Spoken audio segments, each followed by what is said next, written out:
প্রিয় দর্শক মণ্ডলী, আসসালামু আলাইকুম। আজকে আপনারা জানেন যে সকালে অতিবৃষ্টি হওয়ার কারণে স্কুলের পিছনে মাঠে যাওয়ার যে একটি রোড আছে, এই রোডটা বিলাইট ডাক্তারের চেম্বারের সামনে এখানে একটা রোড আছে। এই রোডটায় যে পানি নিষ্কাশন ড্রেনের ব্যবস্থা ছিল, এই ড্রেনটা সহসাই ভেঙে যায় অতিবৃষ্টির চাপের কারণে। আপনারা দেখতে পাচ্ছেন এই ড্রেনটা অ্যাডভোকেট শহীদুল ইসলামের তত্ত্বাবধানে এখানে টানা তত্ত্বাবধানে এই ড্রেনটা আপনারা দেখতে পাচ্ছেন। সেই ইটগুলো সরিয়ে এই বদ্ধ যে পানির ড্রেনটা ছিল, এই ড্রেনটা পরিষ্কারের ব্যবস্থা তিনি ব্যক্তিগতভাবে করেছেন। আপনারা তাই এর কার্যক্রমের একটা অংশ এখানে দেখা যাচ্ছে। এখানে দেখেন এই ইটের চাপে এই ড্রেনটা সম্পূর্ণ বন্ধ হয়ে গেছিলো। সকালে একটা ভিডিওতে আমরা দেখেছি মানে অলরেডি।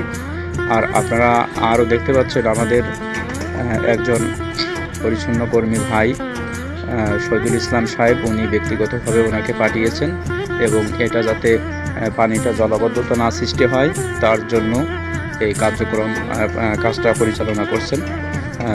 তারারই ছেলে, তিনি তার নির্দেশে সেই ড্রেনটা যাতে এই এলাকায় এখানে যেন জলবদ্ধতা সৃষ্টি হয়ে যেন এই রাস্তাটা যেন জনসাধারণ যারা চলাচল করেন তারা যেন চলাচল করতে পারেন।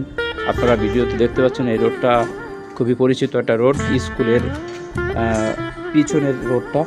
এটা হলো বিলাইট ডাক্তারের চেম্বারের সামনে দিয়ে এটা মাঠে চলে গেছে এবং এই পানিটা বাজারের যত পানি এই ড্রেন দিয়েই বেশিরভাগ পানি নিষ্কাশিত হয়, যাতে বাজারে এবং এই অত্র অঞ্চলের যারা বসবাস করছেন তাদের জন্য কোনো ক্ষয়ক্ষতি না হয় এবং এই পানিগুলো যাতে জলবদ্ধতা সৃষ্টি না হয় তারই লক্ষ্যে এটা পরিষ্কার পরিচ্ছন্নর কাজ চলছে।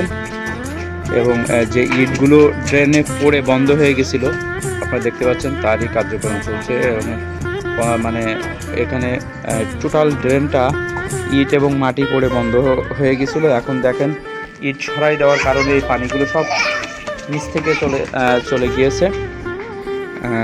অ্যাডভোকেট শহীদুল ইসলাম সাহেব তার ব্যক্তিগত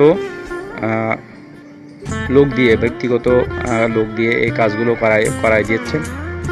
আপনারা কাজের কিছু অংশ আমরা দেখানোর চেষ্টা করছি। দেখেন এই ইটগুলো সব পড়েছিল এই ড্রেনটায়, এই ইটগুলো সবই পড়েছিল, অনেকগুলো ইট।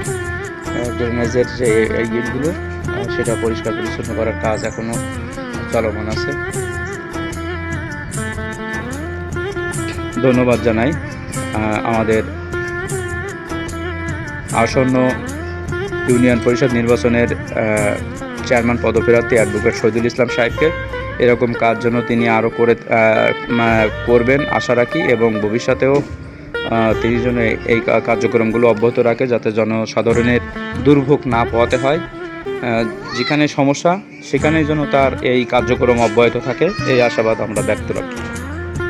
সবাইকে অসংখ্য ধন্যবাদ ভিডিও দেখার জন্য, পাশে থাকবেন।